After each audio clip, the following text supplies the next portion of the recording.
નમસ્કાર, good morning. આપ જોઈ રહ્યા છો ન્યૂઝ ફોર ઇન્ડિયા. સમાચાર ભાવનગરથી સામે આવ્યા છે. વિશ્વ હિન્દુ પરિષદ બજરંગ દળ દ્વારા આયોજન કરવામાં આવ્યું હતું.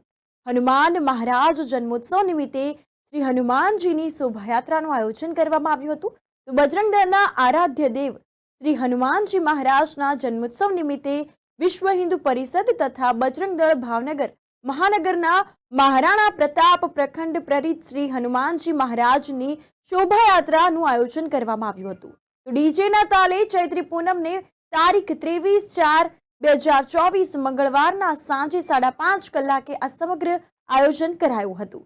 કેસરીનંદન હનુમાનજી મંદિર, માઢિયા રોડ, શેરી બજાર, શેરી નંબર 1, કુંભારવાડા સર્કલ પાસે, બાબા સાહેબ આંબેડકર સર્કલ, ભાવનગરથી સાધુ સંતો તથા મહંતોને હસ્તે પ્રસ્થાન થઈને વાજતે ગાજતે કુંભારવાડાના વિસ્તાર, ધનાભાઈની ચાની હોટલ, બાતાબાઈનો ચોક, સિકોતર માતા મંદિર, શેરી નંબર 8, ચાણક્ય સ્કૂલ, સીતરા માતા મંદિરથી નારી રોડથી કુંભારવાડા સર્કલ ફરીને નિજ મંદિર શ્રી કેશરી નંદન હનુમાનજી મહારાજ મંદિરે જયઘોષ બાદ સમગ્ર શોભાયાત્રા પૂર્ણ કરવામાં આવી હતી. આ યાત્રામાં સૌ પરિવાર સહભાગી થયા હતા અને ધન્યતા અનુભવી હતી.